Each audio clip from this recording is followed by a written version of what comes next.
Hola, muy buenos días a todos, bienvenidos. Muchísimas gracias por conectarse el día de hoy. Tenemos un gran invitado de nuevo con nosotros, a Ricardo Bolaño, especialista, docente, consultor, especialista en todos los temas financieros, con unos dashboards increíbles. Nos va a compartir mucho conocimiento. El evento que hicimos en abril también tuvo mucha acogida, por eso decidimos hacer también esta segunda versión donde nos va a explicar aún más conceptos y otros dashboards que nos pueden ayudar a mejorar la rentabilidad de nuestras empresas. Ricardo, buenos días, bienvenido. Hola, buenos días. Muchas gracias, Diego, por invitarme nuevamente. Un saludo muy caluroso a todas las personas que nos acompañan.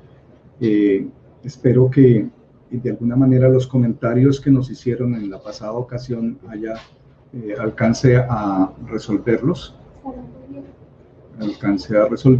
Y en esta ocasión este proyecto de alguna manera complementa el ejercicio anterior. El ejercicio anterior nos concentramos en la parte de hacer análisis de información financiera que venía desde afuera, desde las personas que entregaban a través de las entidades que concentran información, en este caso las superintendencias y las cámaras. Este ejercicio es un poco distinto. Vamos a trabajar información hacia el interior de la compañía y vamos a partir de la información general a desarrollar unas estrategias que nos permiten al interior de la compañía optimizar la rentabilidad de la organización. Entonces, Diego, muchísimas gracias, y cualquier cosa que tú nos puedas orientar con las preguntas, con la retroalimentación, nos colaboras, por favor, y nos interrumpes si es necesario. Perfecto. Voy a estar muy pendiente del chat, de todas las preguntas, y voy a cerrar por ahora la cámara del micrófono, ya la sala es tuya. Ok, muchísimas gracias.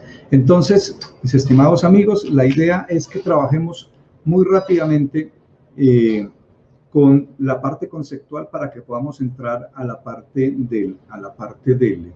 del contenido y el desarrollo. Trataré de hacer dos partes, tres partes, una parte conceptual, una parte de contenido en el dashboard, y una tercera parte en cómo realizamos el dashboard de tal manera que pudiésemos lograr la información. Entonces parto de una información que es la que tradicionalmente tenemos, dos estados financieros, el balance y el estado de resultados. El objetivo es mejorar la rentabilidad de las empresas, es decir, que esta información que tenemos acá abajo como utilidad del ejercicio se mejore a través de una meta o a través de unos propósitos que la compañía ha trazado. Para hacer posible que del balance pase información al estado de resultados, pues necesariamente tenemos procesos previos, y esos procesos previos arrancan con el proceso productivo. ¿Qué necesita una compañía para poder vender? Pues elaborar el producto o servicio que va a vender, y eso implica unos sacrificios económicos como lo quieren los elementos del costo, la materia prima, la mano de obra, los gastos de fábrica, los servicios contratados que se meten al proceso productivo. Esta información la tenemos en el estado de costos de producción, que dicho sea de paso, no es un estado financiero obligatorio a presentar a los terceros, pero sí es muy importante que los usuarios al interior de la organización lo tengan, porque es la única manera de lograr la administración de ese costo.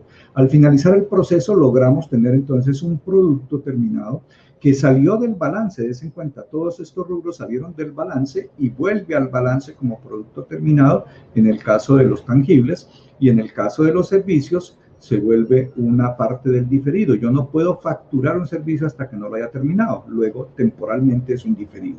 Una vez que tengo el producto o servicio que voy a vender, ya puedo venderlo. Eso implica que tengo que hacer el proceso comercial, hablar con mi cliente, trazar un precio, unas condiciones de pago, y se refleja entonces unas cuentas por cobrar y unos ingresos. Y sacrifico lo que he elaborado, lo que tenía en inventario es un diferido, lo sacrifico y se vuelve costo de ventas. Y por supuesto esa gestión me trae unos gastos tanto de administración como comerciales, que son los que producen la utilidad. Como el ejercicio que nosotros intentamos hacer es optimizar la rentabilidad de las organizaciones, pues yo no puedo desconocer que previamente hay unos elementos al interior de la empresa y del proceso productivo que son importantes tener en cuenta. Cuando yo tengo aquí un producto o servicio en el costo de ventas, aquí tengo mano de obra, materiales, gastos de fábrica, etcétera, etcétera. Y optimizar eso implica meterse al corazón de la empresa. Dicho sea de paso, esta importancia del estado de costos de producción es muy relevante tanto para empresas manufactureras como para empresas de servicios. Cada empresa tiene una estrategia corporativa y la estrategia de una empresa es distinta a la de otra, así estén dentro del mismo mercado y sean competidores. Luego, cada organización tiene que diferenciar definir cómo es su estrategia, desde costos, del modelo económico, etcétera, etcétera. Y esa estrategia es la que yo tengo que medir entre la meta que se ha plantado la compañía y los resultados. Los ejecutores de esas estrategias son los funcionarios. Los funcionarios arrancan con una empresa ya creada y con unos propósitos de la empresa y ellos con su gestión agregan valor. Entonces hay un elemento importante a tener en cuenta aquí que es un indicador que se eleva, el valor económico agregado. Un funcionario con su gestión recibe una empresa en unas condiciones X y lo lleva a unas condiciones Y. En ese proceso de gestión pudo haber agregado valor o destruido valor. Entonces aquí hay unos indicadores importantes a tener en cuenta en ese proceso. Voy a arrancar con el estado financiero tradicional, en este caso el estado de resultados. Este estado financiero es el que se elabora a través de la norma, de las normas internacionales, el que se entrega a los terceros, a los bancos, a los inversionistas, a los proveedores, a los clientes. Esta es la estructura del estado financiero, donde separo la parte operacional de la parte no operacional.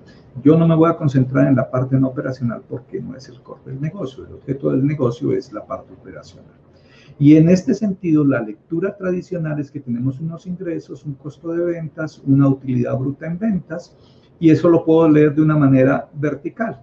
Del 100% de los ingresos, el 72% de los ingresos es costo de ventas, luego tengo una utilidad bruta en ventas del 27%. Le quito los gastos administrativos, comerciales y financieros, y eso me da una utilidad antes de impuestos. Este es el modelo tradicional. Pero quiero decirles que ese modelo tradicional no nos sirve. No es útil. No es útil para el proceso de toma de decisiones. ¿Y por qué no es útil para el proceso de toma de decisiones al interior de la organización?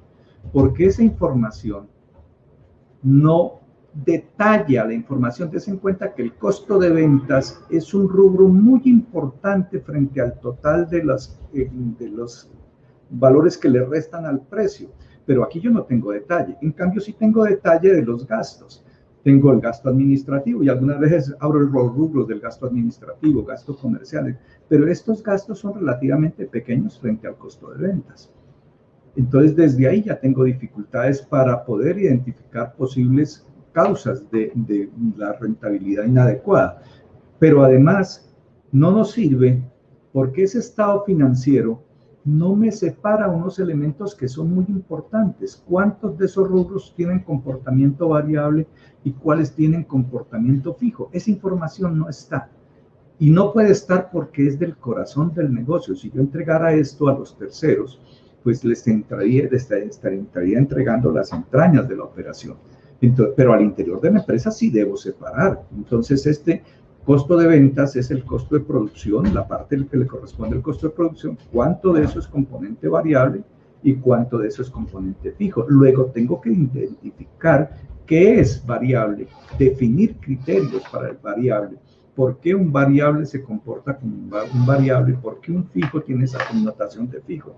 Y ese elemento pareciera que no tuviera mucha importancia, pero es supremamente importante. El gasto administrativo generalmente casi todo es fijo, el gasto comercial y el gasto financiero tienen componentes variables y fijos.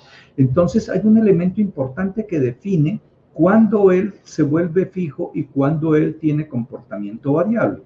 Y esos elementos están planteados en esta gráfica.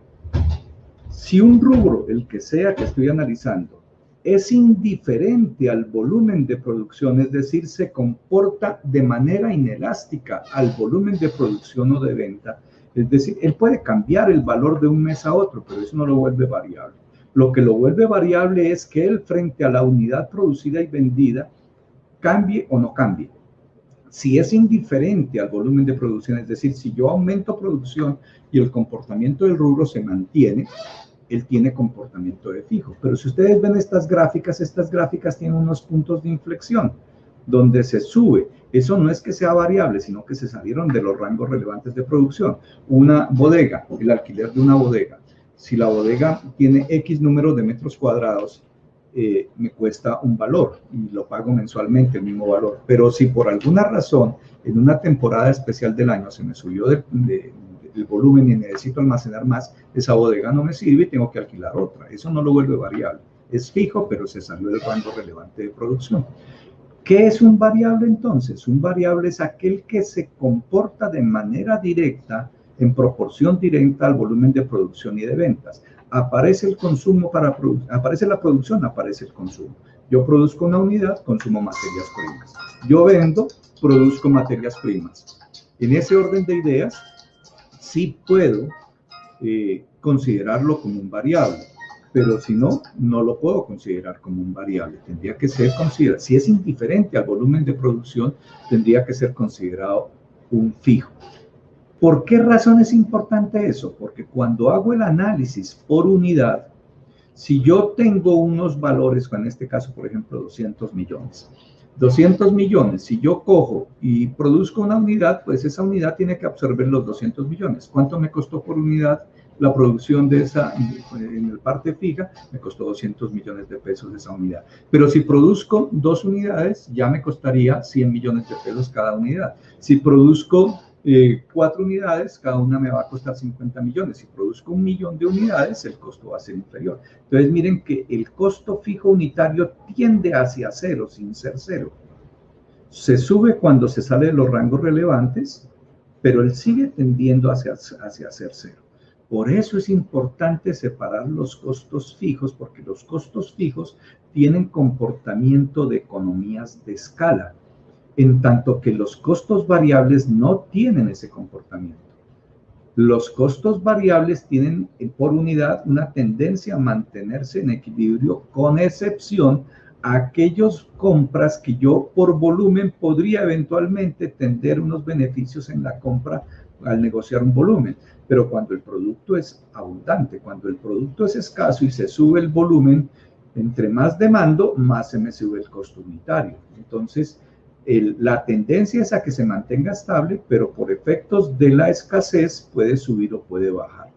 Esos son elementos importantes. Yo no puedo negociar, comprar costos fijos de la misma manera como compro costos variables, porque tienen comportamientos distintos. Asimismo, yo debo administrar de manera distinta los costos fijos de los costos variables. Entonces, dicho esto, yo quiero plantear este ejercicio en términos de los elementos que requiero para poder hacer ese ejercicio. Yo tengo al interior de mi empresa una serie de rubros.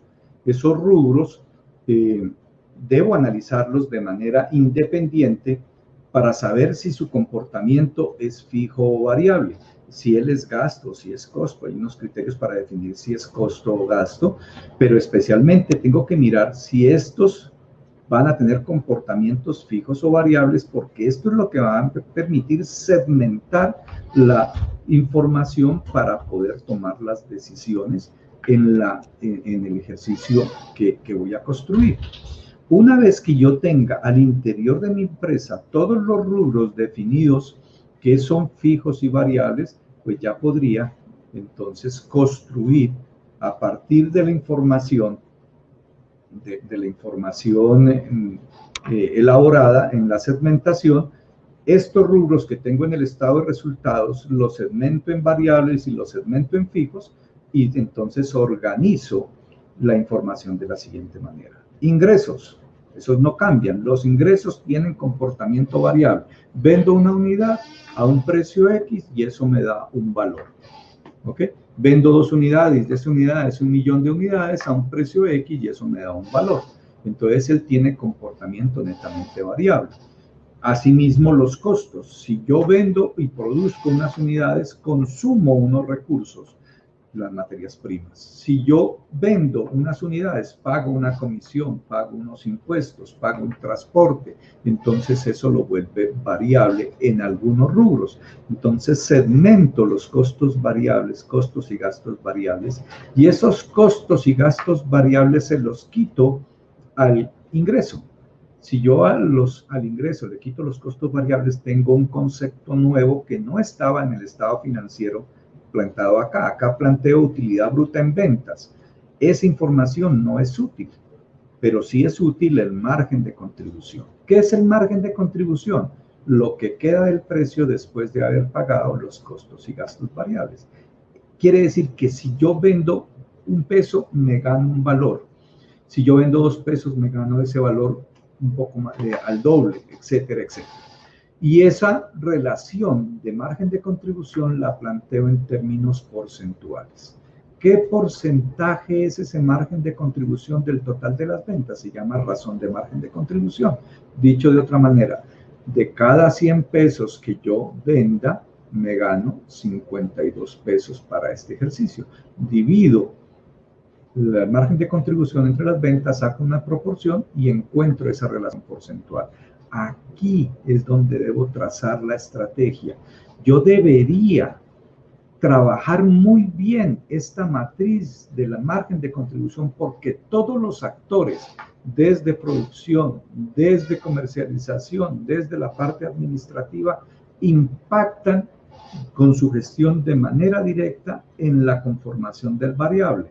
Pero también esos mismos actores impactan con sus decisiones en la administración de los costos fijos. Yo tengo costos fijos en producción, en la parte administrativa, en la parte comercial, etcétera, etcétera. Entonces, ellos deben administrar el costo fijo de una forma diferente a cómo se administra el costo variable. Esta matriz planteada en esos términos me lleva a hacer una fórmula muy sencilla. ¿Cuánto puedo vender o cuánto debo vender dado que tengo unos costos fijos?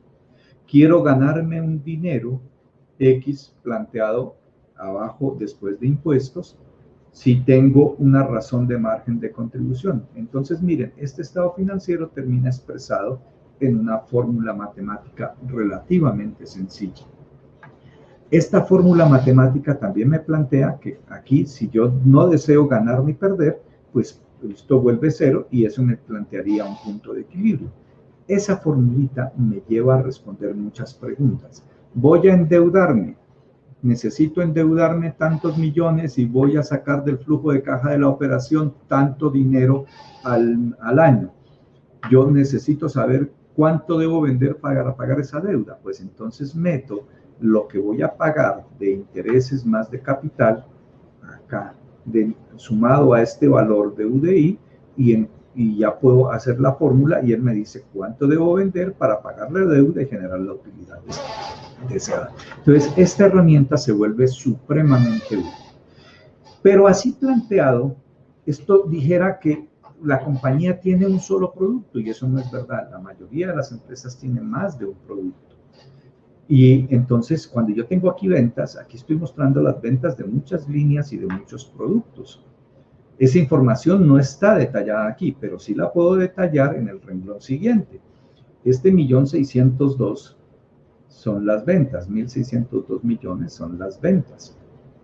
Y aquí me aparece 1.602.000 de ventas, pero también me está apareciendo una información complementaria, líneas, unidades vendidas, ventas, pero también me está diciendo la parte del costo de producción que le corresponde a esas ventas y la parte del gasto comercial que le corresponde a esas ventas. Yo puedo tener un planteamiento de estrategia de comisiones por líneas. A esta línea le pago una comisión, a esta otra línea le pago otra, ¿ok?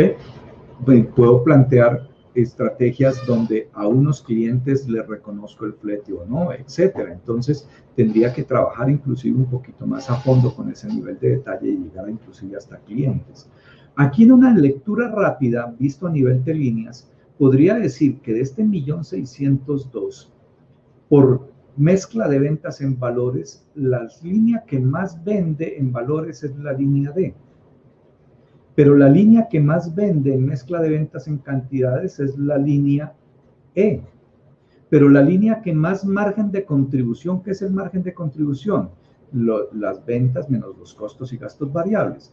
La línea que más margen de contribución me da frente a esa operación, ingresos menos costos variables, es la línea D. Pero si yo lo miro por razón de margen de contribución, es decir, divido el margen de contribución en el precio, la línea que mejor razón de margen de contribución tiene es la línea F. Yo preguntaría aquí, ¿cuál es la línea más importante para la compañía? La A, la B, la C, la D, la F. ¿Cuál? Si lo miro por margen de contribución, razón de margen de contribución es la F. Si lo miro por valor absoluto de margen de contribución es la D. Si lo miro por mezcla de ventas en cantidades es la E.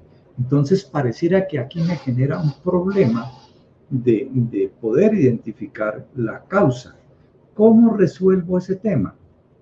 Lo resuelvo de la siguiente manera.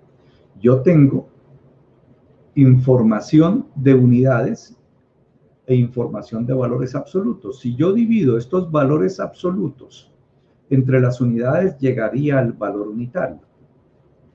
Entonces encuentro que la línea A en promedio se vende a 13 pesos con 64. La línea C, la línea que mejor precio es la C. ¿Ok? Pero también los costos unitarios los planteo de esa manera y podría hacer un margen de contribución unitario. Y aquí me aparece una información importantísima. La línea que por margen de contribución unitario más contribuye es la línea C. Y eso no lo había visto acá. Esto sí lo había visto. La línea que por unidad, la razón de margen de contribución es la línea F.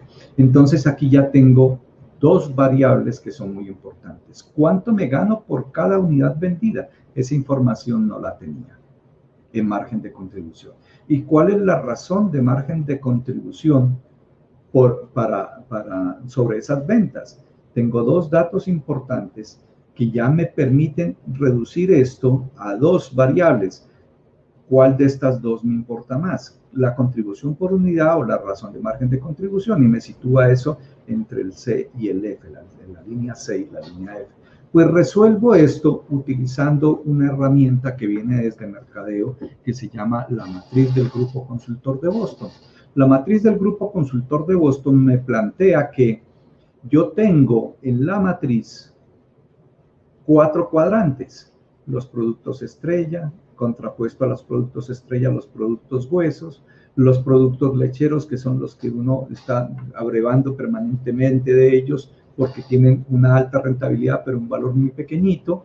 Los productos estrella tienen una alta rentabilidad y un valor por unidad muy alto. Los productos hueso que tienen poquita rentabilidad y un valor muy bajito, y los productos incógnita que tienen un valor alto pero una rentabilidad porcentual muy bajita. Entonces, para plantear este cuadrante, fijo los criterios. Aquí puse 52%. ¿De dónde salió el 52%? Que el margen de contribución de la empresa promedio es el 52%. Y aquí puse 7. ¿Por de dónde salió este 7? Porque el margen promedio unitario de todas las productos y líneas que vendo en la compañía me da 6,53. Aquí puse 7.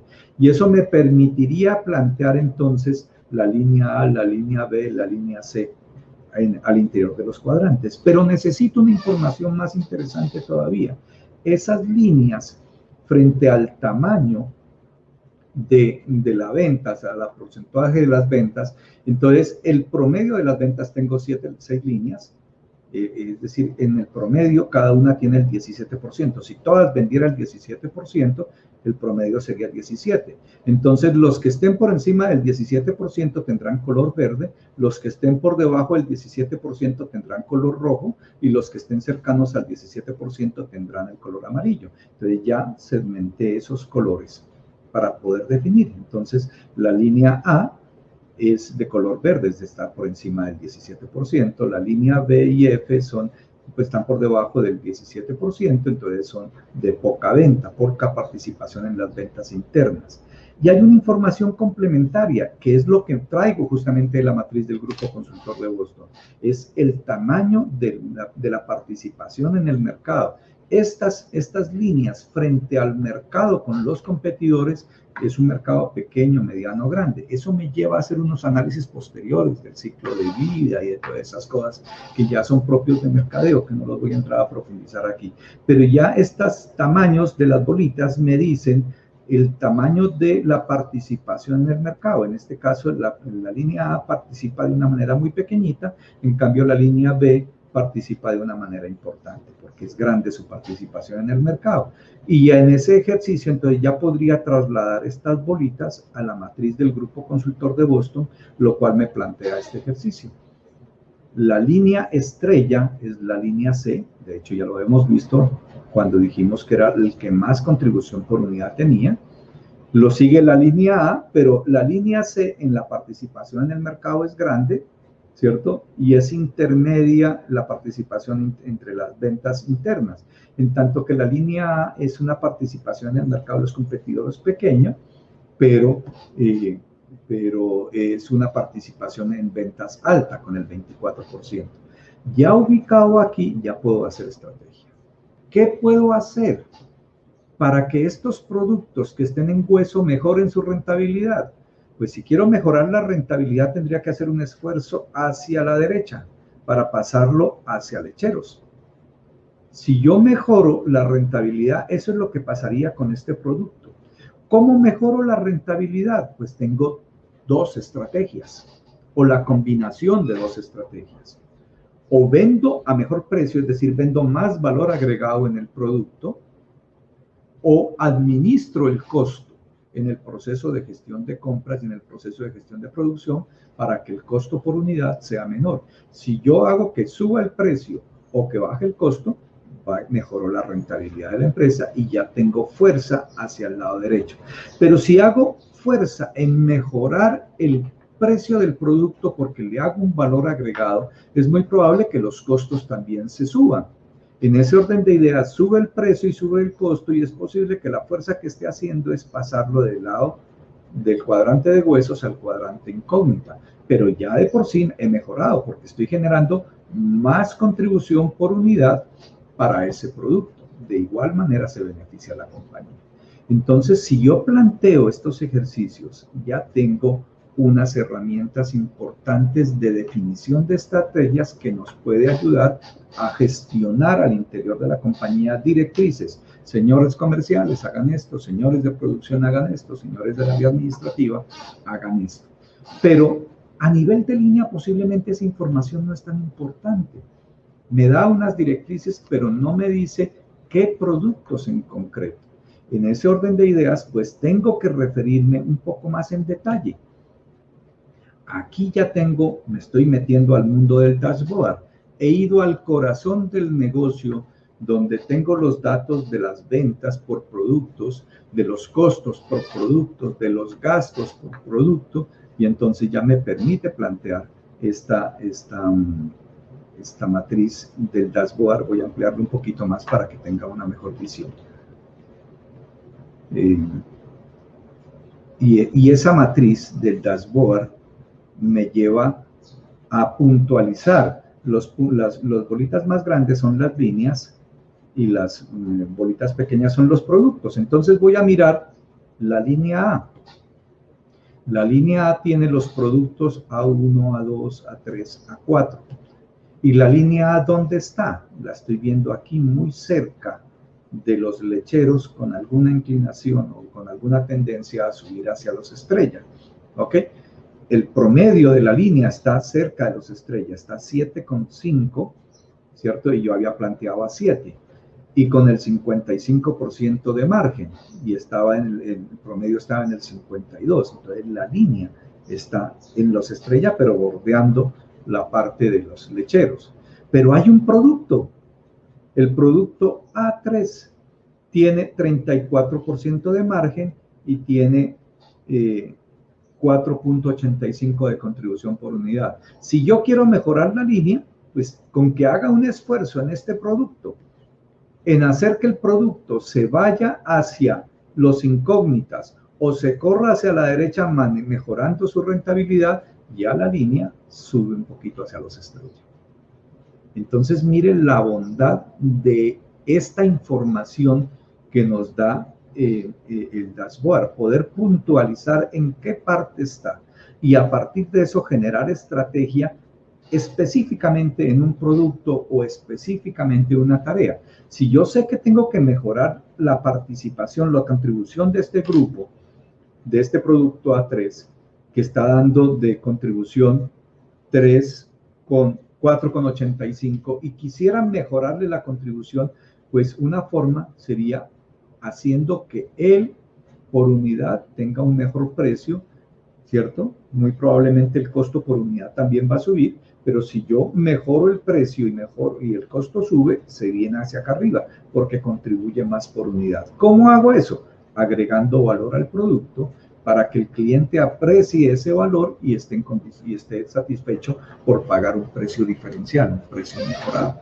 Pero si no logro eso, no es posible mejorar o no es posible agregar producto, puedo hacer estrategias para rediseñar el producto y hacer que el costo sea inferior en el proceso de compras o en el proceso de consumo de los recursos. Y eso haría que su costo baje, su precio no ha cambiado, pero mejora la rentabilidad. Y en ese caso estoy haciendo una tendencia hacia la derecha.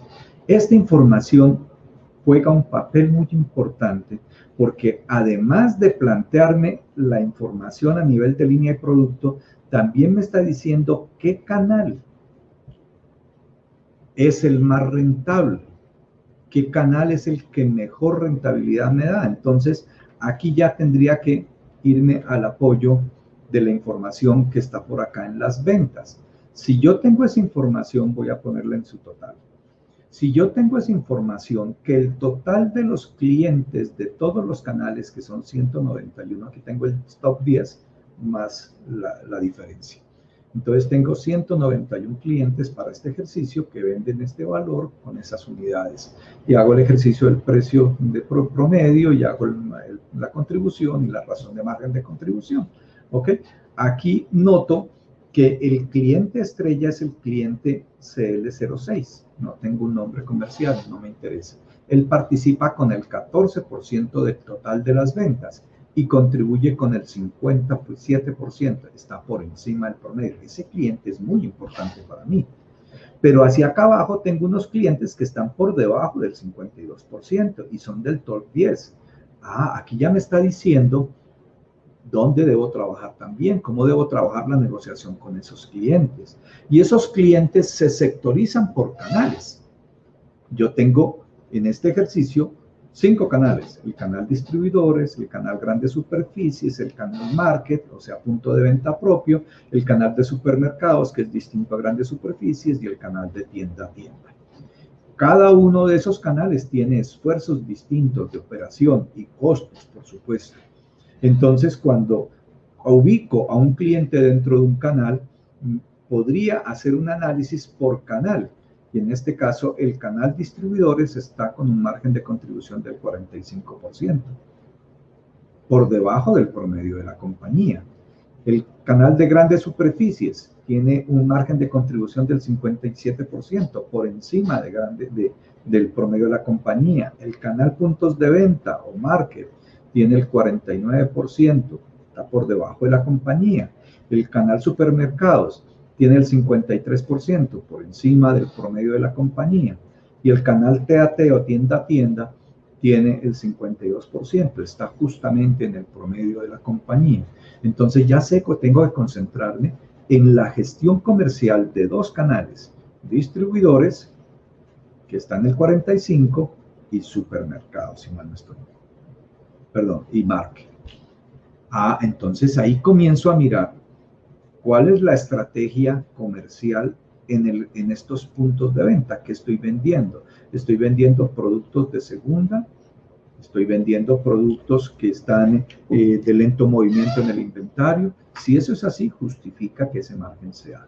Pero si yo estoy vendiendo los productos cotidianos, los de producción normal, y no tengo una estrategia destinada, posiblemente aquí la definición de precios o la estructura de costos variables no es la adecuada.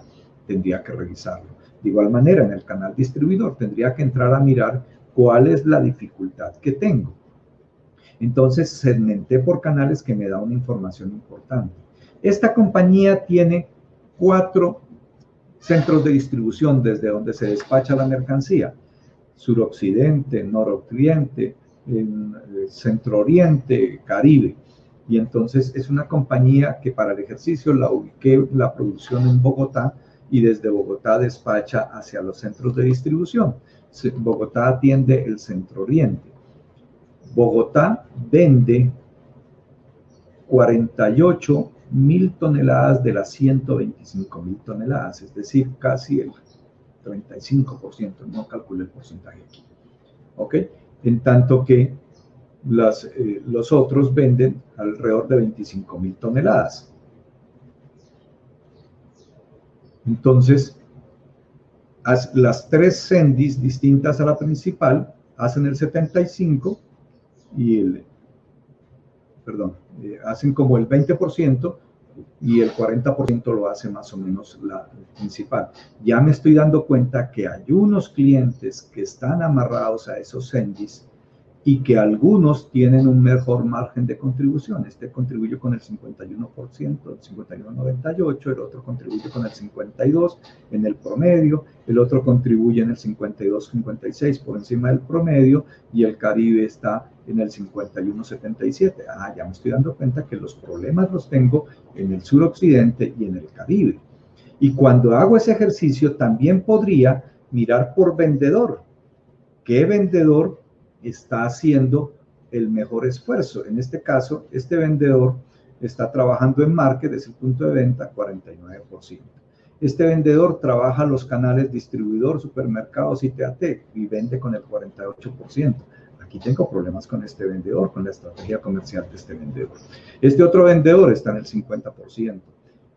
Este otro vendedor, que también es mixto, trabaja con el 50%, y este es el que atiende grandes superficies. Tengo muy bien planteado al vendedor de grandes superficies, pero los otros vendedores tienen problemas de estrategia o tienen dificultades, o tengo que apoyarlos en ese proceso de estrategia. Entonces miren que esta es una herramienta muy interesante que nos permitiría hacer unos elementos de decisión a la hora de diseñar estrategias de mejoramiento de la rentabilidad, bien sea en los costos de producción o en las estrategias que tienen que ver con la gestión comercial. Entonces me voy al segundo dashboard, y el segundo dashboard me hace una gráfica de relación entre el valor unitario de cada uno de esos productos, cuánto contribuye, es la parte morada, cuál es el costo de producción, es la parte roja, y cuál es el gasto comercial. Y el punto que está planteado de manera circular es el volumen de ventas. Aquí fácilmente en esta gráfica observo que el producto que más contribuye es el C1, ya lo habíamos visto hace un rato. La línea C es la línea estrella, y dentro de la línea C, el producto estrella es el producto C1, como lo podemos apreciar aquí. ¿Ok? Pero ¿qué ocurre con estos productos? Si yo ya sé cuál es el más atractivo y cuál es el menos atractivo, pues debería estar impulsando estrategias para aumentar el volumen de venta de ese producto que más contribuye. Pero si miro la gráfica de la producción y venta de ese producto, él vende en todo el país 2.254 toneladas de 125.000 toneladas que despacha la compañía en todos los productos. Realmente participa con muy poquito. Y es el producto que más me contribuye. Aquí tengo que hacer esfuerzo para vender más volumen. Ojalá que este fuese uno de los productos que más se vendiera. Lo que pasa es que vender un producto de alto precio no es tan sencillo, ¿cierto? Posiblemente sea un producto especializado. Y si yo tengo un producto especializado, ¿no será conveniente tener un vendedor especializado? Me preguntaría, ¿cierto? Porque este es un producto interesante que me deja un margen de contribución que quisiera que aumentara las ventas en volumen de ese producto, porque es uno de los de los productos estrella.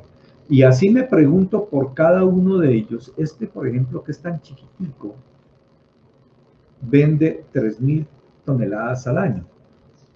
¿Qué hacer para que este producto, que vende casi un 3% de las ventas, pues me mejore su contribución?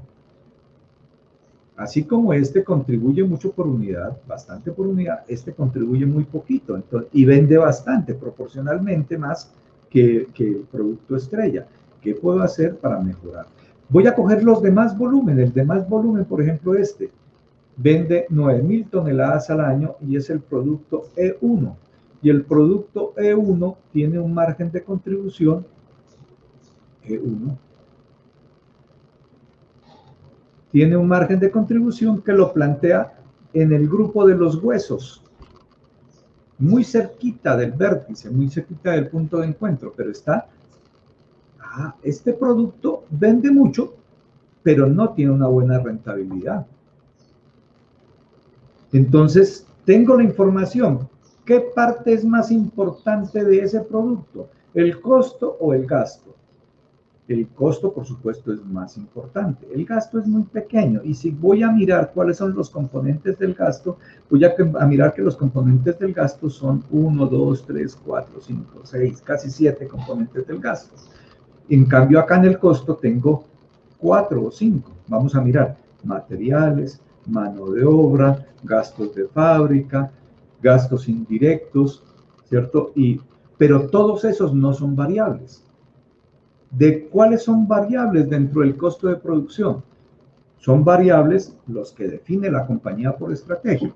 Entonces, algunos dirían variables por definición general, la materia prima, los materiales, perfecto.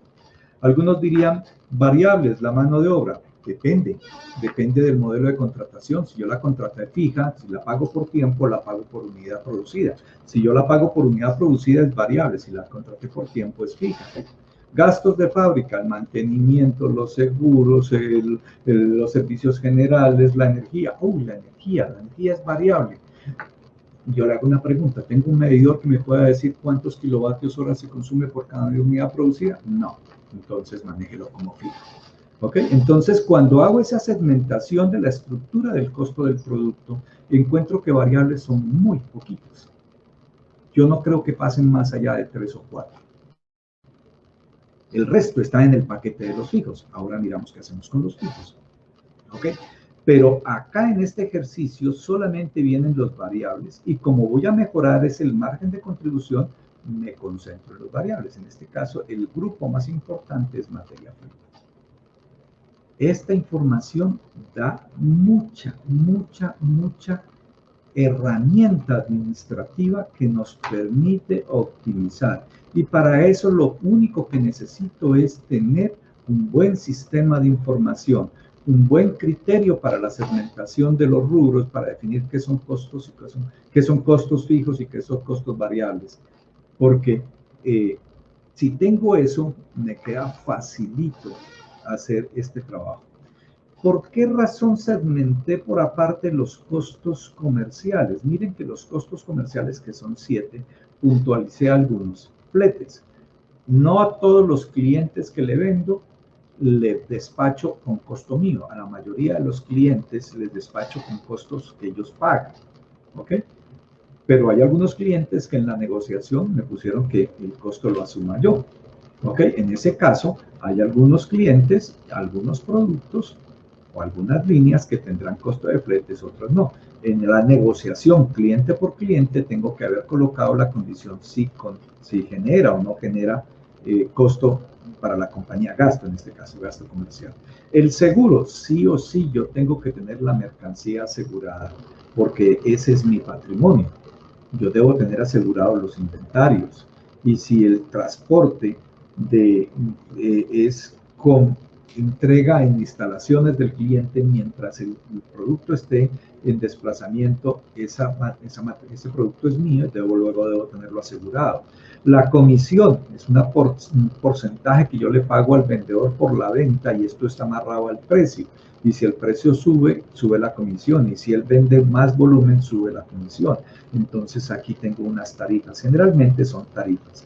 Miren que estoy incorporando dos conceptos que para los contadores, para muchos contadores, esto podría ser una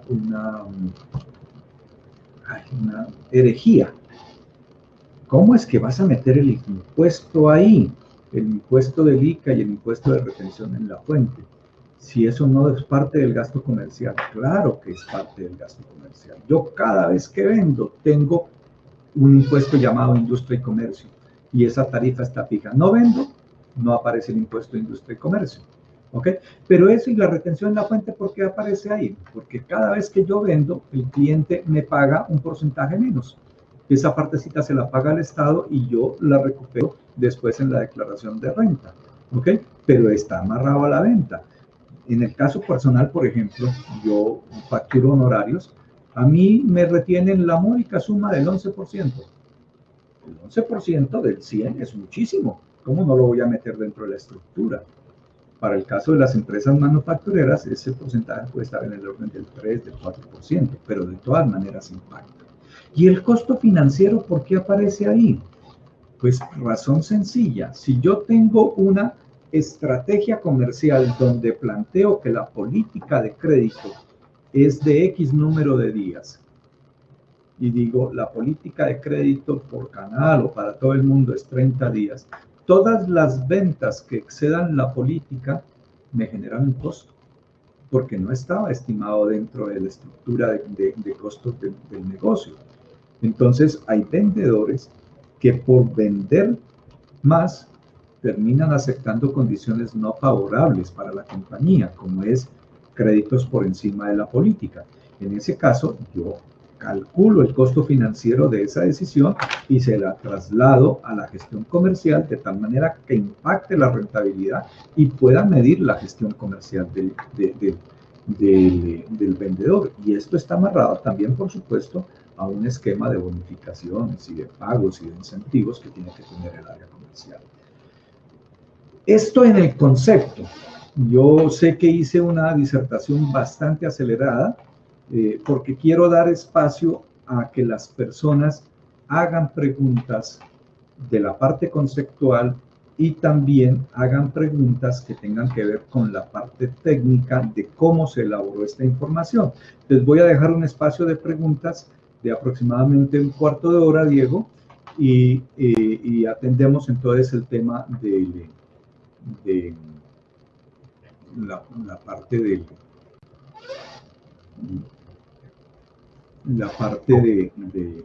de la estructura técnica del proceso. ¿Tenemos preguntas, Diego? Sí, perfecto. Por acá ya algunos están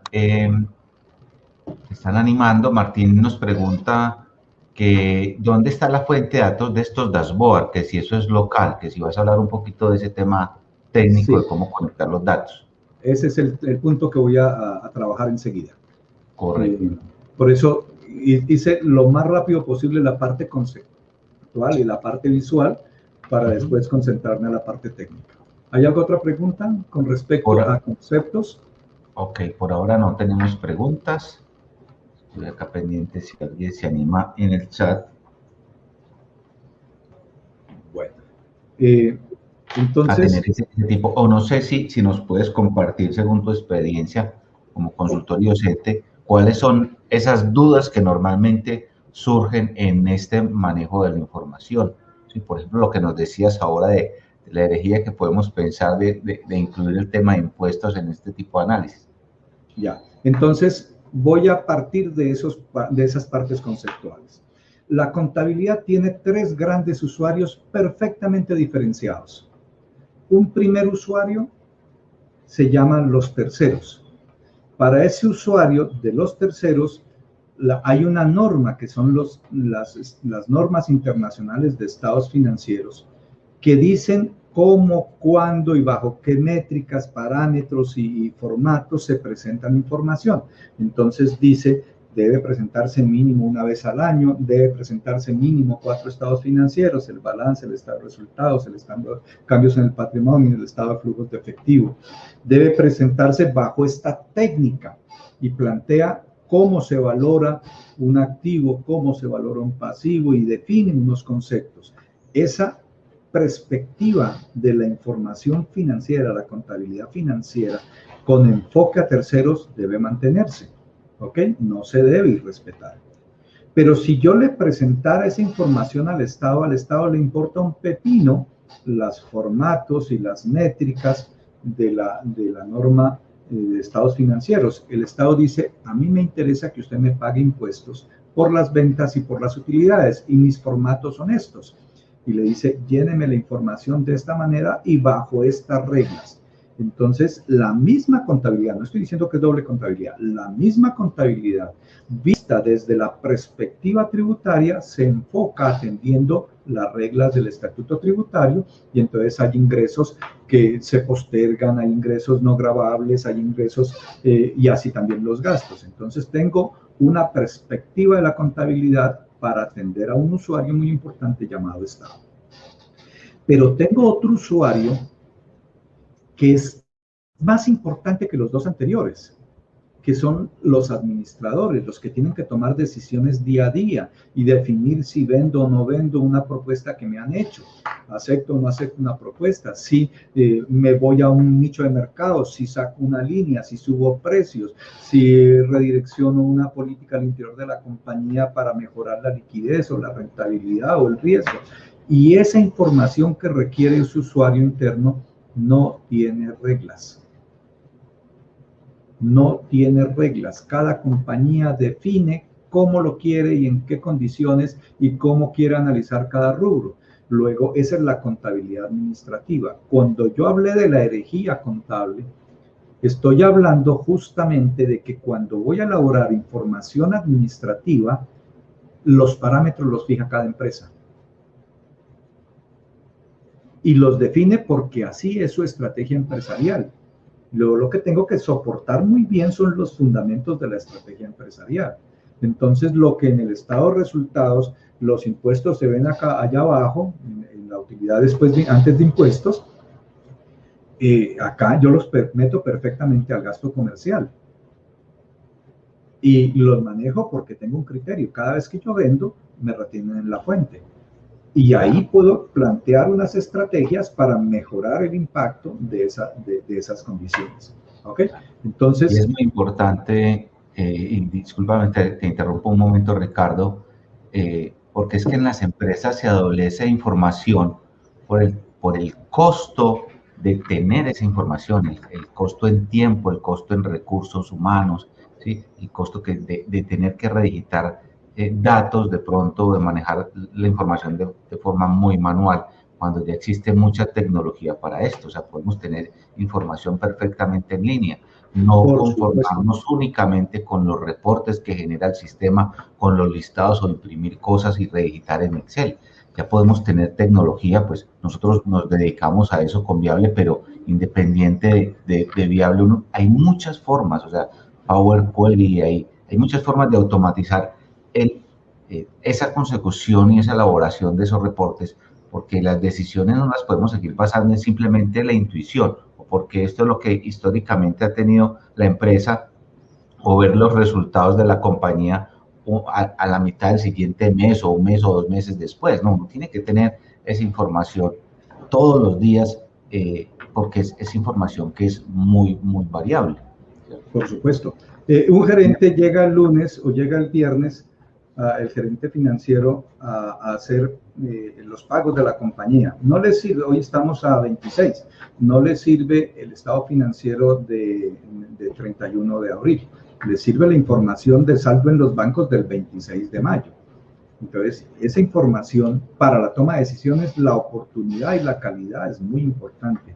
Y hoy en día hay software muy, muy completo y no son costosos, que te permiten desde la contabilidad parametrizar las cuentas para atender la parte financiera con norma internacional, para atender la parte tributaria con norma de estatuto tributario y para atender la contabilidad interna. Allá aparecen elementos como unidades de negocio, centros de costos, una cantidad de parámetros que no se utilizan en muchas compañías, en muchas contabilidades están esas opciones disponibles para los usuarios, pero no las utilizan o no las saben parametrizar. La arquitectura, la ingeniería de datos parte de una buena arquitectura del sistema de información. Si yo tengo una buena arquitectura, la ingeniería es facilita. Pero si no tengo ese diseño, es muy complejo elaborar informes. Si yo tengo una buena arquitectura, los informes prácticamente salen armados. Claro. ¿Okay? Nos comenta acá en el chat nuestro amigo Juan Diego Cortés Restrepo, un gran amigo también de la industria del software. ¿Qué cambios o sugerencias tendrías para la construcción para empresas de servicio? ¿Sí? Porque muchas veces todos los ejemplos los hacemos con manufactura y con el costo y las empresas de servicio es muy difícil, pues es más complejo muchas veces determinar cuáles son esos drivers que deben ir a los costos. Todo. Voy a regresarme un poquito a esta presentación que hice acá. ¿Ahí están viendo mi presentación? Sí, perfecto, lo estamos viendo perfecto. Voy a regresarme un poco a esta gráfica que había hecho acá. Ok, listo. Miren, el estado de costos de producción. El estado de costos de producción es clave, absolutamente clave para cualquier tipo de empresas, tanto las empresas manufactureras como las empresas de servicios. Aquí está el gran error de los contadores, porque arman el estado de costos de producción como si fueran las cuentas de la 51. Gravísimo error. Las cuentas 7 no tienen la estructura de las cuentas de la 51. Las cuentas 7 tienen la estructura de los procesos productivos. Yo allá debo costear procesos y productos. Entonces, las cuentas 7 que forman parte de la cuenta de inventarios, que es un apéndice de la cuenta de inventarios, se llama inventario en proceso. La cuenta 7 se arma en función de los procesos y a los procesos le caen el consumo de los recursos. Cuando yo tengo la cuenta 7 armada en función de los procesos, no en función de la estructura de la 51, que esa es otra cuenta distinta, ¿ok? Fácilmente puedo armar el estado de costos de producción, sea de productos o sea de servicios. ¿Cuál es la diferencia en una estructura de costos de una empresa de manufactura con una estructura de empresas de servicios? El tamaño de los inventarios. Es decir, aquí yo tengo en la 71 materiales. En manufactura esta cuenta es muy robusta. En servicios esta cuenta es muy pequeña. ¿Ok? Mano de obra. En la manufactura esta cuenta es menor que la cuenta de materiales. Pero en servicios esta cuenta es más grande que materiales y que otros gastos. Entonces, ¿cómo armo esta cuenta 7? Es la clave. Por eso yo hablo de la arquitectura del sistema de información. Esa es la esencia y hay gente especializada en eso. El éxito de un buen sistema de información está en la arquitectura. Hace años atrás, cuando yo empecé a estudiar, el éxito de un contador estaba en cómo armaba su plan de cuentas, porque cada empresa tenía un plan de cuentas distinto. El éxito del contador moderno no está en armar el plan de cuentas, sino en la arquitectura del sistema de información, en cómo usar la herramienta tecnológica para que el sistema de información te dé la información adecuada. Y ahí hay gente especialista en eso, son especialistas en planeación financiera. Es decir, tenemos un contador que se sale de lo tradicional. El 90 y algo % de los contadores están atendiendo la contabilidad financiera y la contabilidad tributaria. Apenas un 2 o un 3% de los contadores estamos atendiendo este segmento, que es la contabilidad administrativa. Si nosotros logramos fortalecer esta competencia en nuestros profesionales de la contaduría, las empresas ganarían muchísimo. A la gente no le gustan los costos, por desgracia. A la gente no le gustan los presupuestos, no le gusta la parte de proyectos, pero ahí está la esencia. Y cuando una persona maneja esos campos, hacer una arquitectura es facilito. No sé si he respondido a la pregunta, Diego. Sí. Y a algunos administradores no les gusta tener el concepto de las cuentas. Entonces, y los ingenieros industriales, que sí lo tienen, no entienden la parte financiera. Sí, hay que buscar como esos enlaces. Yo creo que hay muchas preguntas, o sea, están muy ansiosos de ver un poquito más sobre la estructura, sobre cómo se obtiene esa información, cómo se arma un Bueno, dashboard, ¿sí? miren cómo parte el elemento de sencillo. Yo acá en las pestañas puse los diferentes datos que requerían. Parto de un punto sencillito, un informe mensual de ventas, tabla de ventas mensual. Esta es la información que bajó de la contabilidad. Una fecha de ventas, una factura, un cliente. Aquí tengo un indicador que para mí fue importante invocarlo desde acá, se llama ID de despacho, ya voy a hablar de él. Y de producto, que son los productos, no hay problema, la cantidad vendida y la venta, ni siquiera el precio, porque el precio sale de dividir la cantidad entre la venta. ¿Ok? Yo tengo la venta que está en la factura, podría tener el precio y también multiplico cantidad por precio y llego a la venta. Pero acá aparecen dos conceptos que son novedosos, relativamente novedosos. Concepto de IFE y de flete y de despacho. Estos conceptos los incorporé porque a todos los clientes no les pago el flete con costo a la compañía.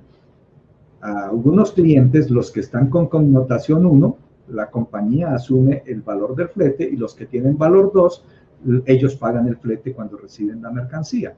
Entonces, este dato ID de flete me sirve para determinar luego ese puntico de los gastos comerciales de flete. Y acá el ID de despacho me sirve para identificar cuál es el destino, porque despachar desde Bogotá hasta Ibagué tiene un costo distinto que despachar desde Bogotá hasta Cota, por decir algo. ¿Ok? Entonces, este ID de despacho tiene que irse a la matriz donde me dice el cliente a dónde quiere despachar, a dónde me está pidiendo el producto. Entonces yo puedo tener que un cliente está ubicado en Bogotá, pero que me pide que le despache a sus 5 puntos de ventas que están en Villavicencio, en Ibagué y en Bucaramanga y en otro punto. Entonces tengo un solo cliente, pero tengo 5 puntos de despacho. Entonces esa matriz de los clientes yo necesito tenerla, ¿ok? Los clientes, ¿dónde están ubicados? ¿Desde dónde les voy a entregar? Y hacia dónde va a ir, y eso me define una ruta. Y por otro lado tengo la información que de Cali a Pasto tengo tantos kilómetros. Esa información también debo tenerla para poder estimar cuánto me cuesta el flete para ese ejercicio. Entonces tengo unas tablas que acompañan. Voy a arrancar por dónde inicia la operación. Arranca por aquí, por tablas ventas cliente. Esta es la información que baja de la contabilidad. Pero la información posterior se comienza a construir a partir de unos datos complementarios. Tabla clientes, cliente, el nombre del cliente, el canal al cual participa ese cliente, quién es el vendedor que lo atiende, si en la negociación previa se ha definido si el flete es con costo o lo paga él, cuántos días de crédito. Esos son parte de la tabla de clientes que se definen aquí. No se definen en la matriz de entrada de datos, está en una matriz de tabla clientes que son las condiciones comerciales. La matriz de gastos comerciales, entonces yo tengo unos canales que ya los había planteado, tengo unas comisiones planteadas para esos canales, tengo unas políticas planteadas para la organización, política de crédito 30 días, cuando un vendedor vende por encima de 30 días, pues entonces asume un costo financiero. El costo financiero es el promedio, el que está pagando la compañía, en este caso el 1.13% mensual. La tasa de seguros, que se paga sobre el ad valor, es decir, sobre el valor de la venta, el 0.031% de la venta. La tasa del ICA, en este caso 0.36. Es posible que yo tenga diferentes ICAs. Entonces, si yo tengo clientes con diferentes ICAs o con clientes a donde yo vendo con diferentes municipios, pues yo debería plantear una tabla con esas opciones. Pero aquí lo hice general. ¿Okay? Yo pago el ICA todo en Bogotá. Eso para los tributaristas posiblemente no sea así. Yo no soy tributarista y lo manejé de una manera general. Y puse un 3% de retención en la fuente. Yo la verdad no sé si la retención en la fuente para productos sea el 3 o el 4 o el 2, no sé. Yo aquí lo puse como ejemplo el 3. ¿Ok? Pero son variables de entrada. Si yo ya tengo esos datos, pues entonces me queda facilito ir a calcular esa información. ¿Cómo la calculé? Entro por acá en datos, en consultas de conexiones, y subo las tablas que necesito subir. La tabla de precios, la tabla de ventas al mes, que fue la que vimos hace un rato, la tabla de clientes con esas condiciones de las negociaciones del cliente, la tabla de costos de producción, de allá yo puedo vender en Barranquilla, en Medellín, en Pasto, en todas partes, pero solamente produzco en una planta que es Bogotá. Luego el costo de producción es igualito, entonces meto los costos por producto desde una tabla. La tabla de despacho que me dice el origen y el destino y cuántos kilómetros tiene cada destino. La tabla comisiones, la tabla política de crédito, la tabla tasa de costos financieros, que hace un rato la vimos, la tabla de tasa de seguros, la tabla de ICA, la tabla de retención en la fuente, y a partir de esas tablas entonces comienzo a construir información. Yo tengo unas ventas,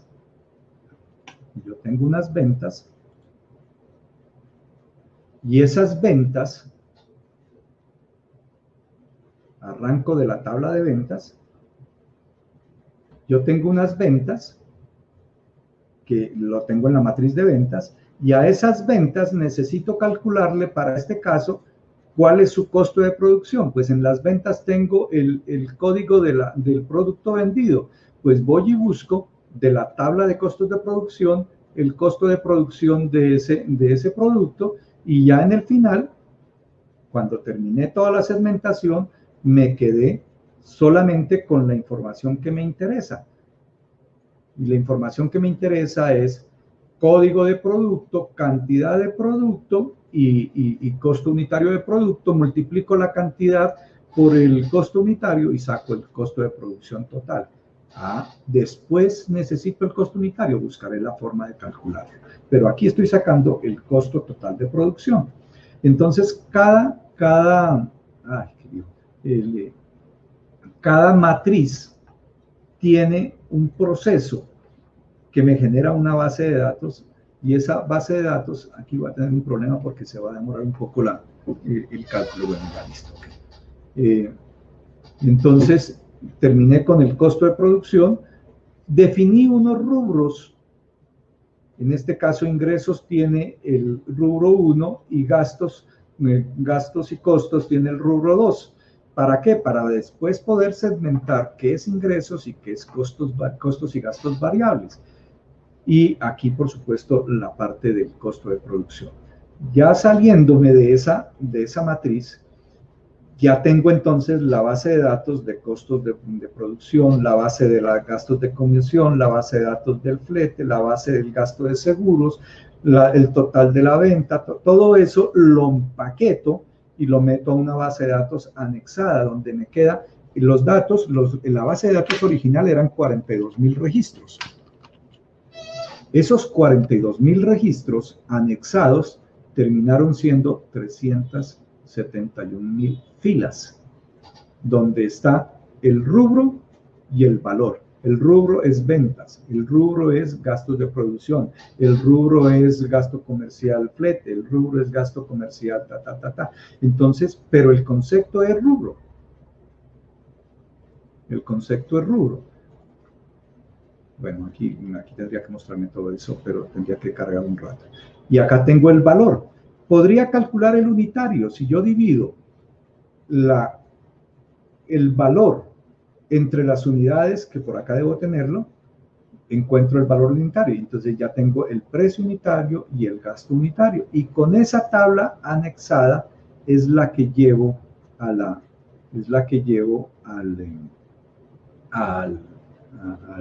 pivot, al Power Pivot o al Power BI.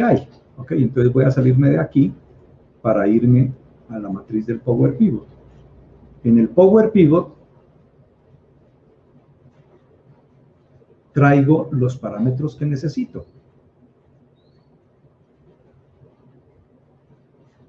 Tengo la base de datos anexada, donde están aquí los cálculos ya efectuados allá con el query, y traigo las tablas que me van a permitir armar la tabla dinámica. Entonces, si yo quisiera armar líneas y productos, pues tengo que traer la información de las líneas de los productos y esto ligarlo con el código de producto. Por otro lado, tengo la tabla de calendario. Yo he vendido diferentes días del año, pues entonces él me ha permitido sacar una tabla de calendario que me permite segmentar por trimestres, por meses, por años, si tuviera muchos años de información. La tabla de despacho, el despacho se da por los centros de distribución, entonces tengo el centro de distribución me lleva a la información de fletes, donde toma las distancias, él me dice cuál es la ruta, y esa ruta ya viene con su costo, entonces se liga a la factura. Tengo por acá los clientes, y los clientes tienen toda la información de las condiciones de negociación y están amarrados a los canales. Entonces miren que esta es una matriz, un modelo de información relativamente sencillo con 4 datos de entrada: clientes, despachos, producto y calendario. Puede tener más cosas. Esta matriz yo la voy a mejorar y le voy a agregar otras cosas y posiblemente van a tener otras tablas anexadas. Y con esto armo las tablas dinámicas. ¿Okay? Las tablas dinámicas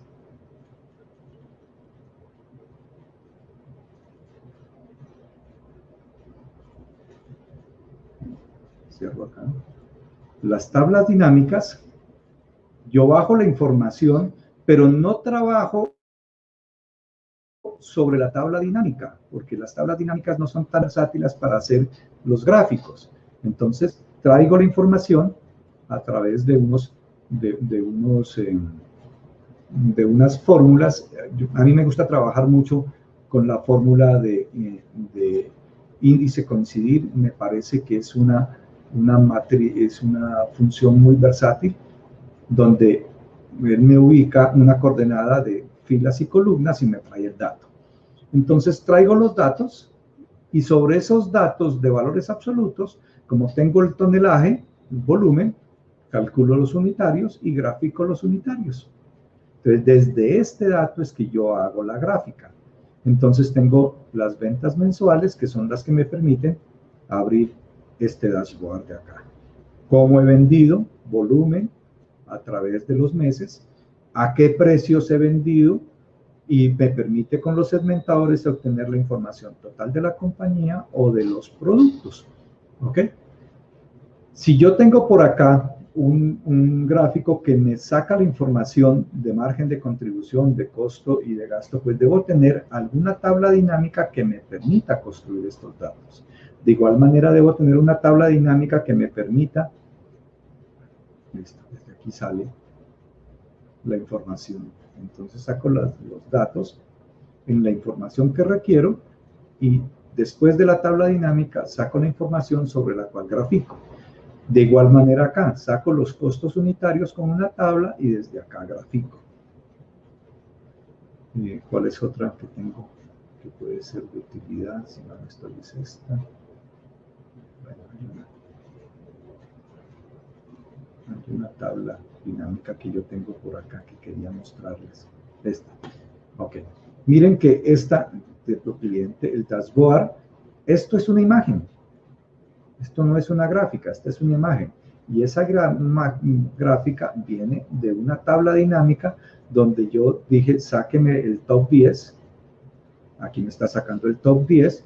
Por otro lado, tengo la tabla dinámica que me saca el total de la compañía y establezco la diferencia entre el top 10 y el total de la compañía y aquí coloco la información.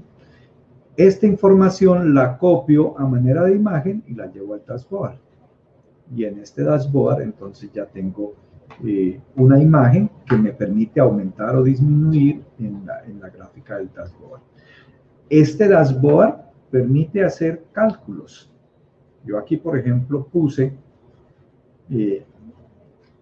cuál sería la utilidad que se espera o que yo quisiera tener.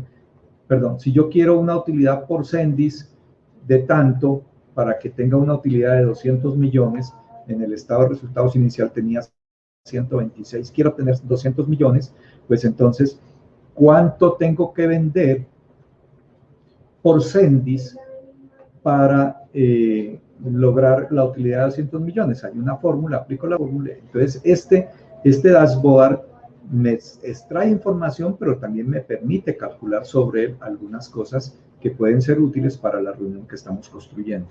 Entonces, el dashboard presenta información gerencial muy resumida, pero la elaboración depende de la arquitectura de los datos. Si yo tengo bien estructurada la arquitectura de los datos, tanto en el modelo del Power Pivot,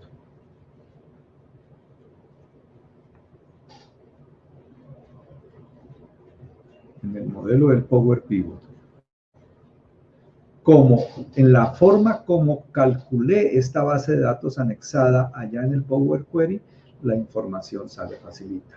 ¿Ok? ¿Requiere algunas habilidades? Sí, por supuesto, conocer un poquito de cómo se arman las matrices en Power Query, un poquito de lenguaje M para algunos. ¿Ok? Ahí yo tengo que confesar que soy un aprendiz, todavía soy un aprendiz y todavía me cuesta trabajo, pero he venido produciendo. Es decir, uno puede ir aumentando la complejidad de su software a medida que va aprendiendo cosas. Yo les había comentado en la sesión anterior que yo era un autodidacta. Es decir, invertía mucho tiempo en la capacitación, en la autocapacitación, y lo hacía a través de los videos. Hay videos extraordinarios de gente con unas habilidades muy buenas de cómo se trabaja el Power Pivot, del Power Query. Posiblemente no tengan la competencia financiera para poder armar esto, pero tienen la competencia técnica para hacer muy buenos dashboard. Entonces yo de ellos aprendo esa competencia y conjunto con la mía armo esta herramienta.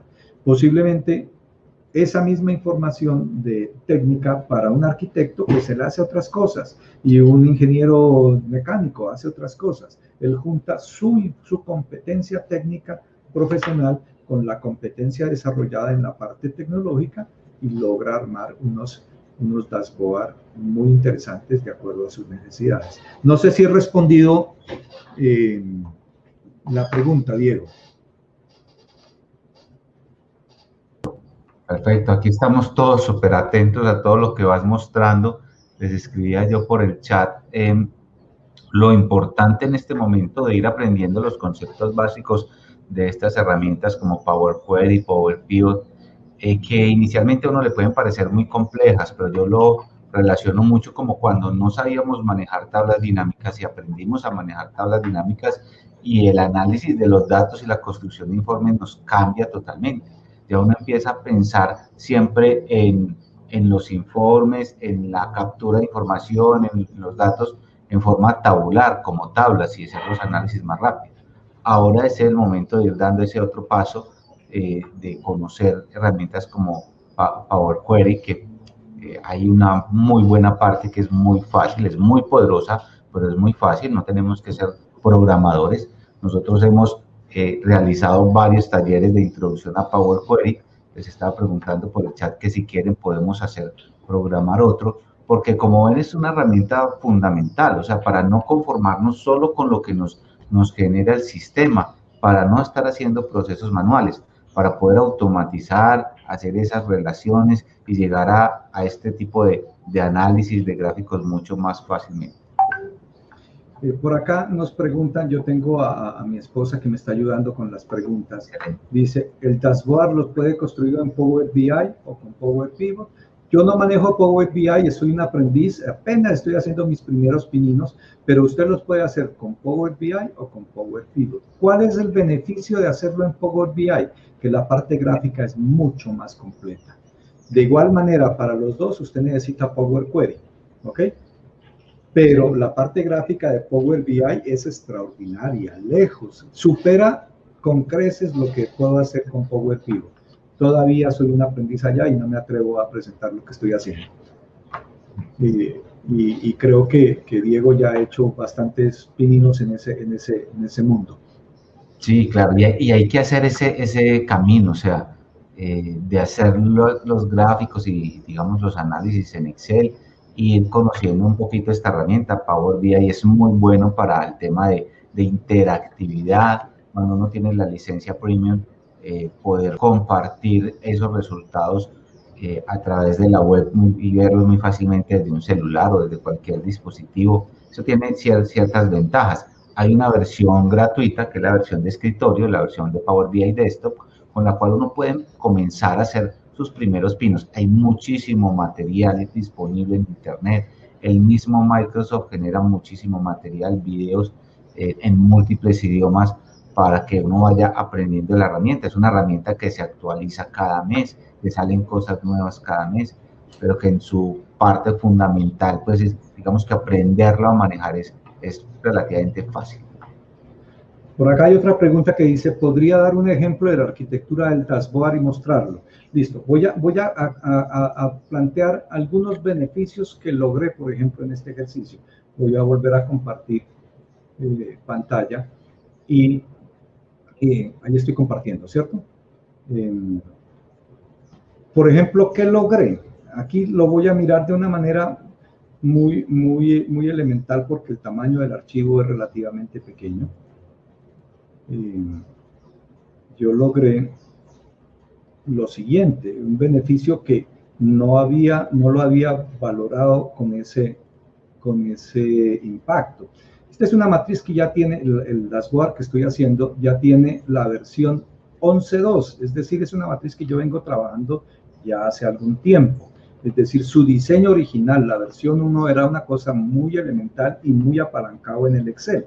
La versión original tenía acá como 50.000 bytes de tamaño. La versión 10, que fue con la que arranqué y hacer los cambios, la había logrado reducir a través del uso de las bases de datos a 10.000. Pero ahora esta que estamos viendo, que es la 11.2, tiene el 60% de esa y casi el 10% de la versión original. Entonces la optimización de los datos es mucho más eficiente, pero también requiere más máquina. Yo les había comentado en la sesión anterior que cuando empecé a trabajar esto me di cuenta que mi máquina, que era un i3, se quedó corta. Tuve que irme a un i7. ¿Okay? Entonces, cuando uno se aventura en estos ejercicios, tiene que acompañar también con los recursos. Pero, por ejemplo, estoy desarrollando una matriz que tiene 42K. Eso es 42 gigas, perdón. Eso es muchísimo. Y no he podido reducirla, por eso no la he podido presentar todavía.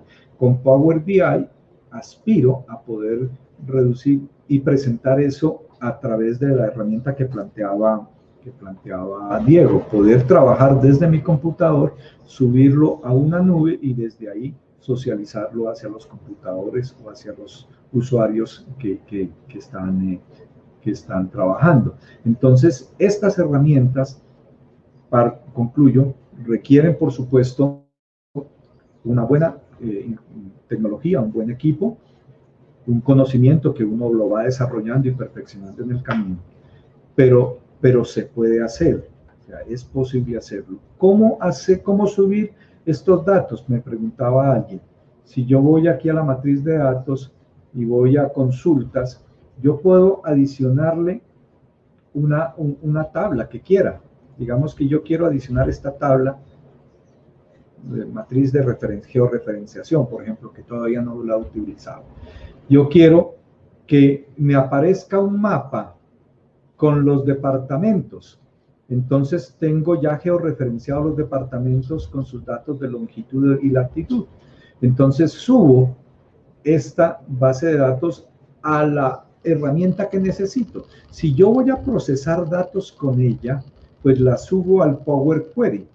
Pero si yo no voy a procesar datos con ella, sino que la voy a utilizar para armar información en la tabla dinámica, la subo al Power Pivot. ¿Ok? ¿Cómo la subo al Power Query? La subo facilita. Me voy a datos y le digo subir tabla.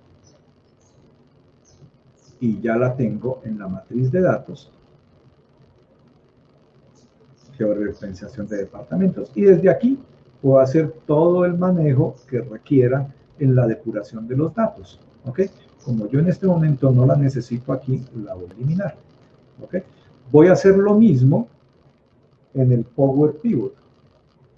Me salgo del Power Query Descarto este cambio, no me interesa. Y me voy para el Power Pivot.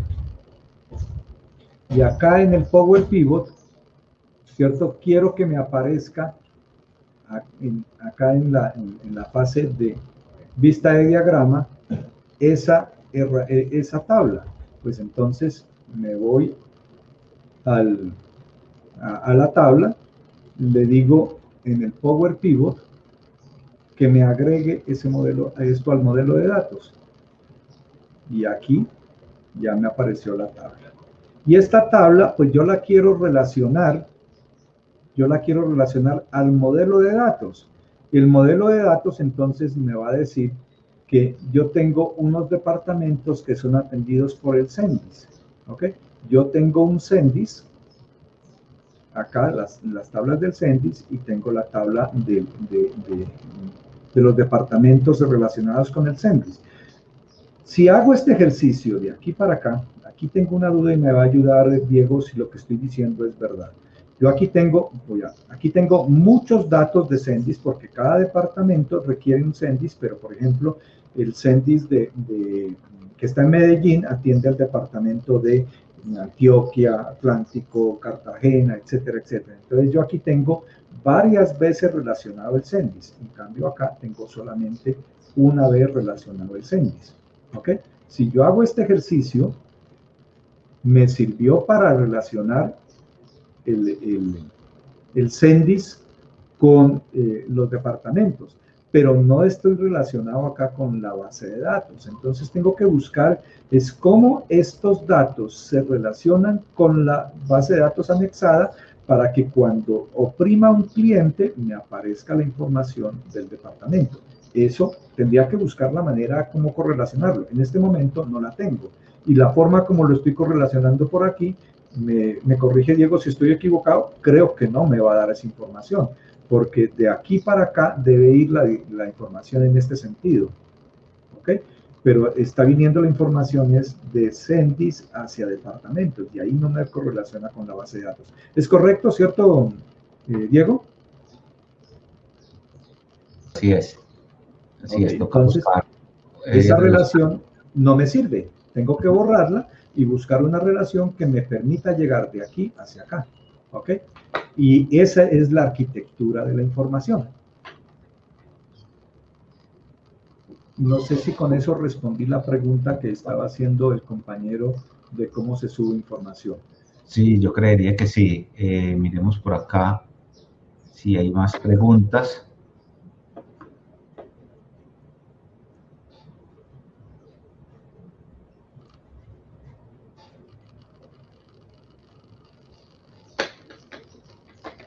No sé si esta pregunta de Julián de cómo se interpretaría el modelo, si le agrego una variable del 10% como tasa mínima de rentabilidad para los socios. Ok, genial. Entonces, si yo quiero, por ejemplo, mirar el EBITDA o el EVA, ¿ok? Yo tendría que colocar en alguna parte del modelo de información, acá en información comercial, yo estoy colocando unas variables, ¿ok? Así como coloqué la variable de tasa de retención en la fuente. Aquí podría colocar una variable que sea tasa de costo de capital. Tasa de costo de capital es a cómo está rindiendo ahora el negocio, ¿okay? Y voy a colocar el 5%, ¿ok? El 5%. Entonces, tasa costo de capital.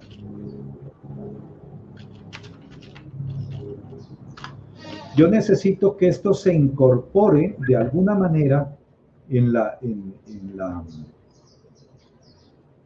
los cálculos de análisis para que a partir de las ventas o a partir de la utilidad, yo defino cuál es el criterio, ¿ok?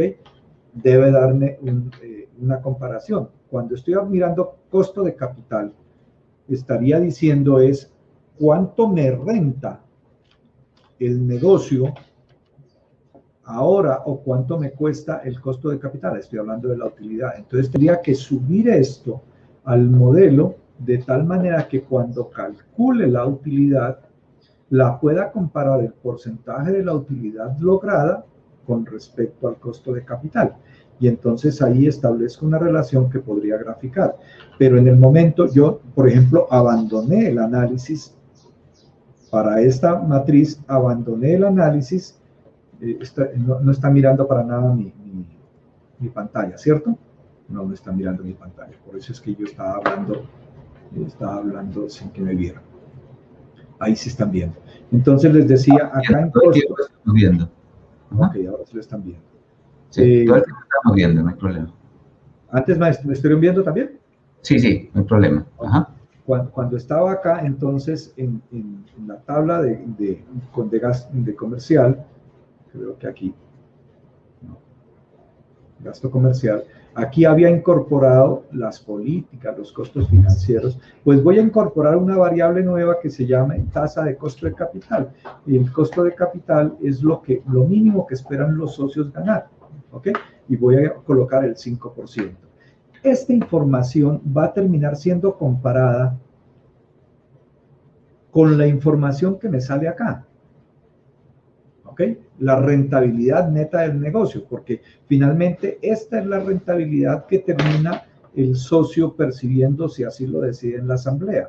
Entonces yo tendría que buscar correlacionar a través de la tabla dinámica cómo termina siendo eso la utilidad, esa utilidad cuánto es de las ventas, ¿cierto? Para este ejercicio es del 7%, y compararlo con ese dato, ese parámetro que incorporé hace un rato de costo de capital. Entonces el costo de capital es el 5 y este negocio está dando el 7. Este tiene un valor agregado del 2%. ¿Por qué? Porque está por encima del costo de capital. ¿Ok? Pero entonces tendría que hacer el juego en la matriz para que termine siendo graficado. No sé si respondí la pregunta del amigo que formuló esa. Julián, ¿quedaste satisfecho? Sí, yo creo que muy bien. Creo que muy bien. Voy a mirar si tenemos más preguntas por acá.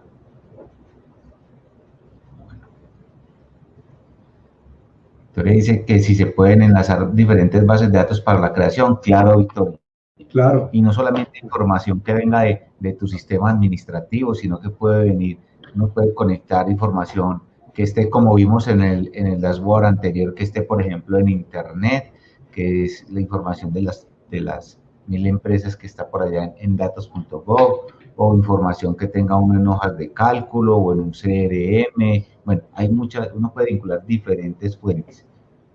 En el webinar pasado yo les decía que había hecho o que estaba haciendo una matriz con 24,000 empresas que estaban siendo reportadas en la Superintendencia de Sociedades.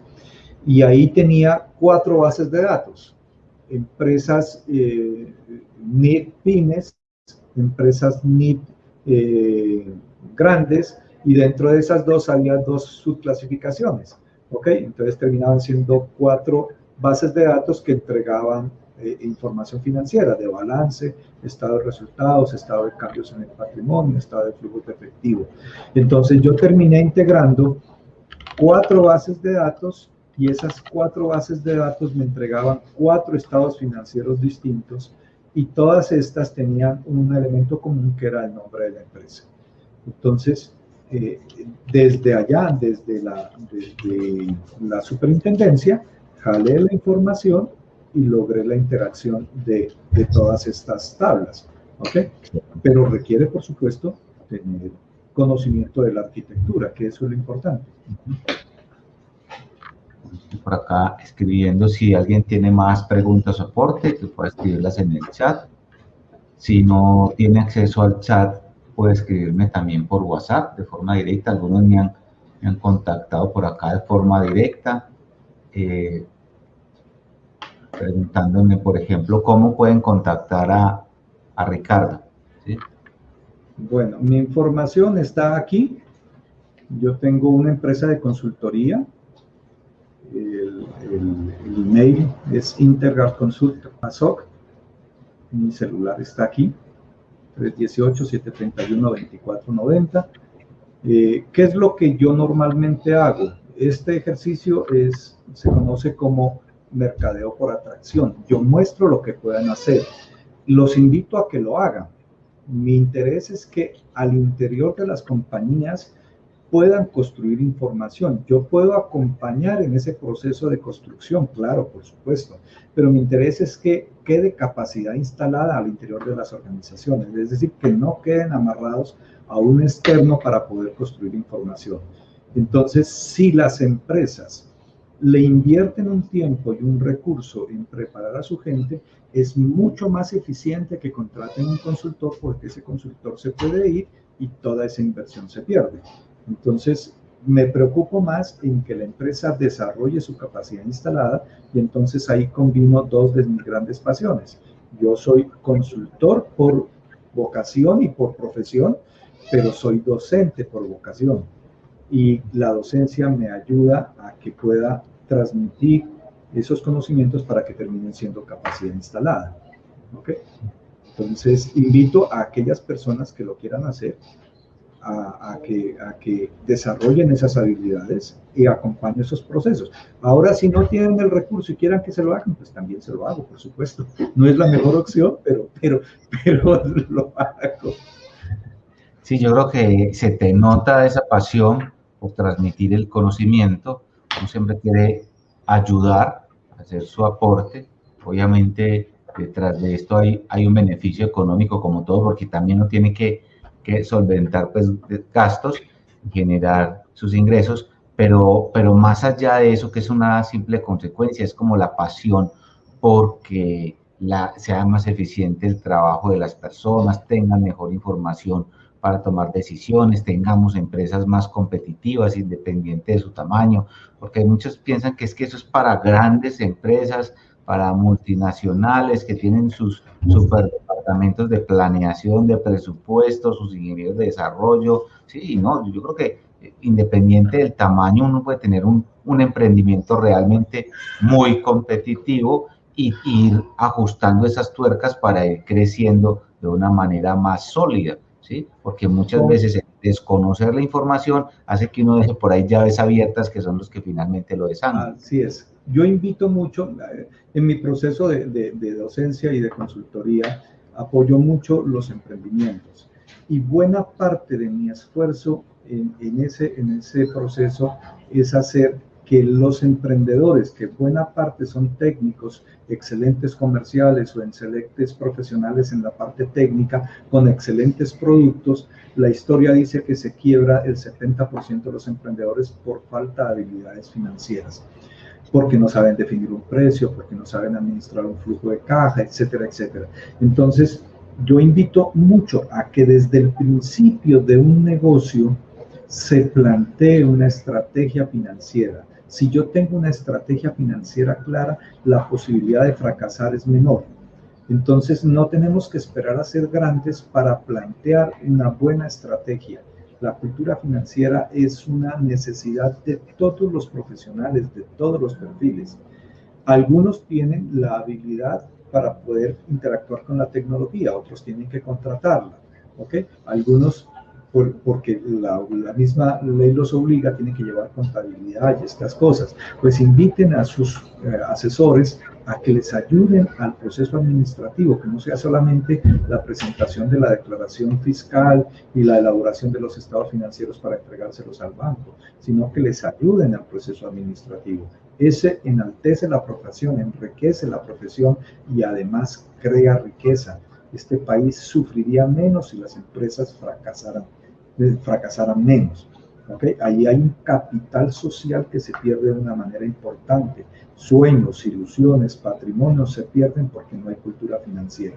Si nosotros, los profesionales de las disciplinas financieras, hacemos que nuestros clientes, que los empresarios desarrollen esa competencia, si nosotros mismos desarrollamos esa competencia financiera para tomar decisiones, estamos haciendo un mejor país con toda seguridad.